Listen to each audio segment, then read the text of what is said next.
Welcome back. Welcome back to the State of the Market training. Awesome session we just had with Dave Steck. We have now the amazing, the great Steven Morales on the line with us. Steven, you there? Steven. Make sure we can hear Steven real quick. I'm here. Give me a second. I got to plug in my charger real quick. Give me 1 sec. All right. So if you can in the chat real quick, please drop some of the aha moments that you got from Dave's session. For those of you that have my cell phone number, I'm getting text messages over here. I'm getting Facebook comments over here. And people really love that session. So I'm glad you got some great tips and ideas from that. But I want to see in the chat here so everyone else can see as well. What was your biggest aha moment from that session? And what was your biggest takeaway? We are going to be working on some special things with Dave for those that are asking. I know that he connects with our Advisors Council group. He's done that multiple times, and we'll see what that looks like for the future. All right, so now we have Steven Morales on the line. Steven, how are you, buddy? I'm great. And so we have a large amount of our community here and the people watching this live stream that are also newbies. They're newbies just getting into real estate, and some of them are veteran investors as well. Now that we've been forced to work from home, work remotely, work virtually, some of the veteran investors, they're not used to doing this, right? They're used to the belly-to-belly, face-to-face interaction, closing deals, visiting someone's house, going on house appointments, trying to lock up deals in person. And now that we have to work from home and sellers don't want to see us, right? Everyone's scared of, face-to-face interaction, everyone's social distancing, we're forced to learn how to do this virtually. Now, for some, we've been doing this for a long time virtually. You're one of those people doing it virtually in many markets as well, not just in your own backyard, but in multiple states. And Steven's one of the coaches within our network. He's also one of the experts that Real Advisors publishes.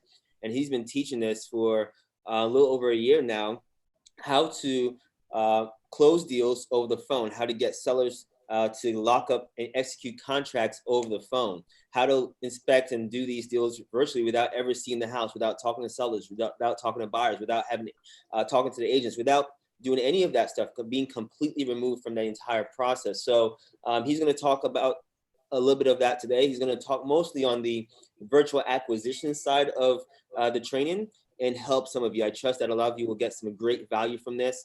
If you have any questions, please type them in the chat box to the right. We want this to be as engaging and interactive as possible so that you get the most from this. I would also warn you, you may want to get your pens out, get your pads out, and take a lot of copious notes because he'll be dropping a lot of knowledge bombs as well. Now, we only have, an hour or so, or hour and a half, something like that with Steven today.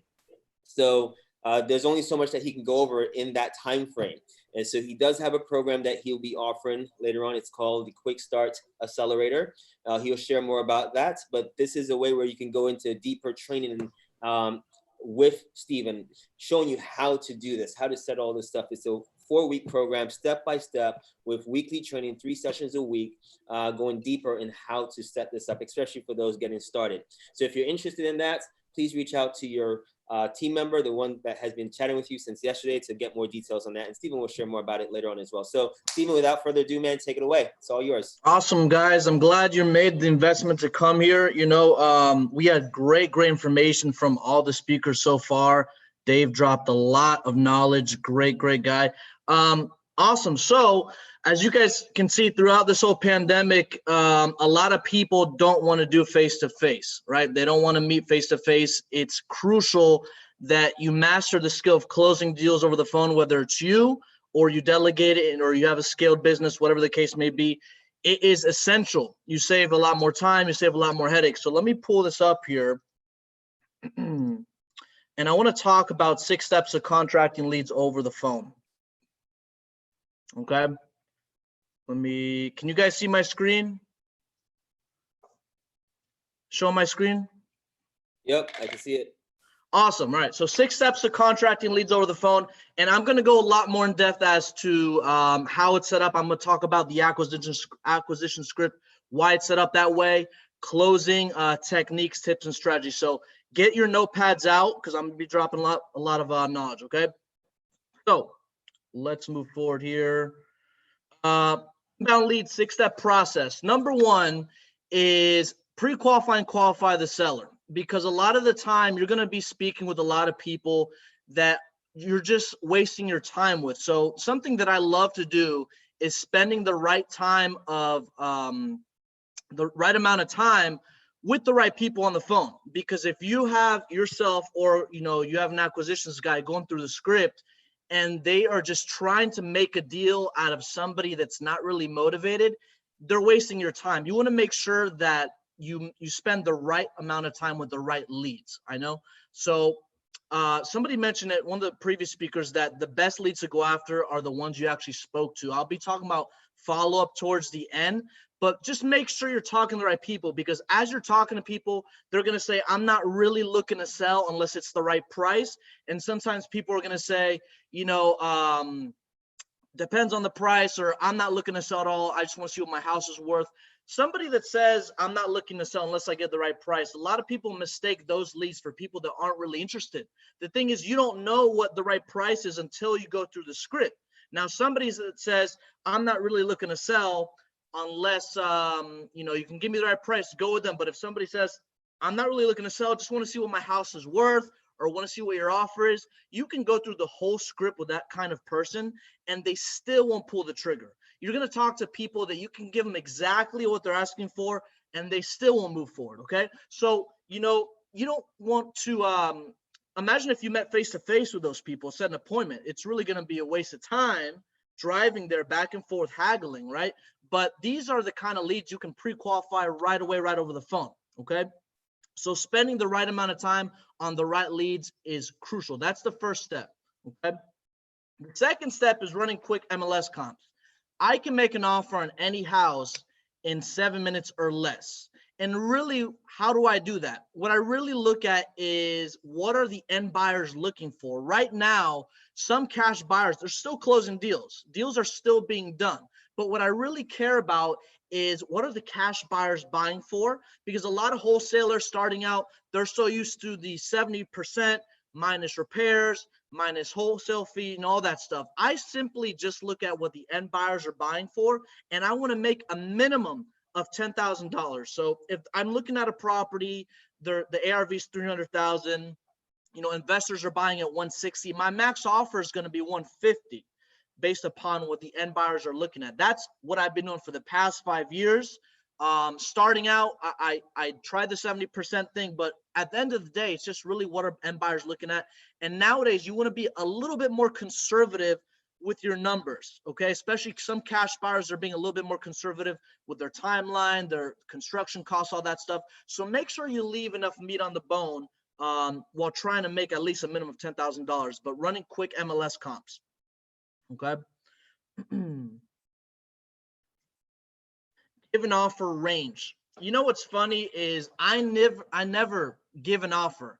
It might sound kind of weird, but I always give a wide range, right? Because the second you give a homeowner specific number, it's going to be really hard to go even lower, right? You want to make sure when you're negotiating with homeowners, you stick to a range, because that way they don't know where you're going to be at, right? So if my max offer is 150 and I say, hey, I can offer you 150, and let's say they want a little bit more, let's say they want 155, right? Because homeowners always want the most amount of money.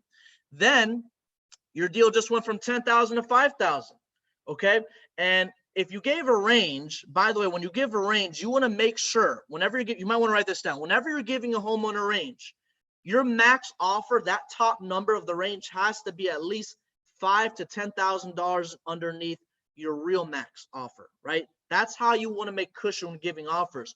Because I've never met a homeowner where I say, well, you know, I'm looking at the area, we would have to be between $100,000 to $150,000, right? Or $100,000 $140,000 if my max offer is 150. No homeowner is going to say, yeah, I'll take the $100,000. Whatever your range is, that top number is what the homeowners are always going to want. So once they choose that range, if they want a little bit more, you want to make sure you create a safety net for yourself to make sure you get these deals juicy. Okay, we're also going to talk about anchor pricing. You always start off anchor pricing. You know, I never say we can give you this amount of money. I would say we could probably be somewhere around this. Have you seen the property on this? So let's get into that in just a second. Negotiate with seller. Closing the deal and negotiating with the seller is an art. You know, it's not something somebody picks up their first try. It takes repetition, it takes practice. The point of a script is not to sound robotic and follow it word for word, because let's face it, every homeowner that you have a conversation with, it's going to be different. Some might talk about the virus, some might talk about, you know, football, whatever the case may be. You want to build rapport based upon how the conversation is going. The most important thing is you want to redirect them back to those bullet points, which we're going to talk about just in a second.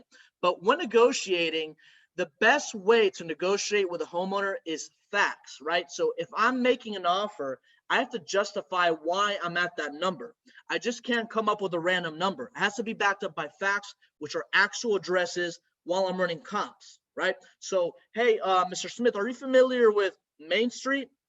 Yeah, well, there's a property on 123 Main Street that sold for $50,000, right? So when you anchor price somebody, it's not always your offer. When you anchor price somebody, it's to check how motivated they are. Most of the time, they're going to say, no, I would never take that offer. You're crazy. I'm not saying that's what I'm going to pay you. I'm just giving you facts of the neighborhood. Does that make sense, Mr. Smith, right? So when you're anchor pricing, you will get insulted, called this and that. It doesn't matter, right? So let's say my max offer is 150 and I'm anchor pricing at 100, and the homeowner says, man, I can't do 100. I was really looking at 125. As long as it's a win-win situation, your max offer is 150, you're going to make a big spread, right? And I'm going to talk a little bit more in a second about setting the proper expectations, because the way you want to capitalize on every lead you get is not just by giving a cash offer. There's going to be leads that need a specific amount of money, maybe because they owe a specific amount on the mortgage, or maybe their house is fully renovated.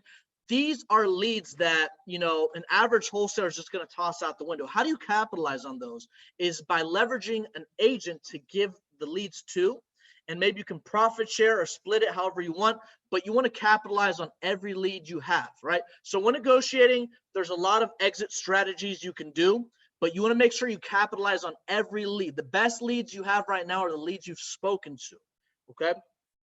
Locking up the contract via DocuSign. You know, I don't step foot in the house anymore. I send the agreement via DocuSign. I'm going to talk about what's the best way to lock it up. Something about me is if I agree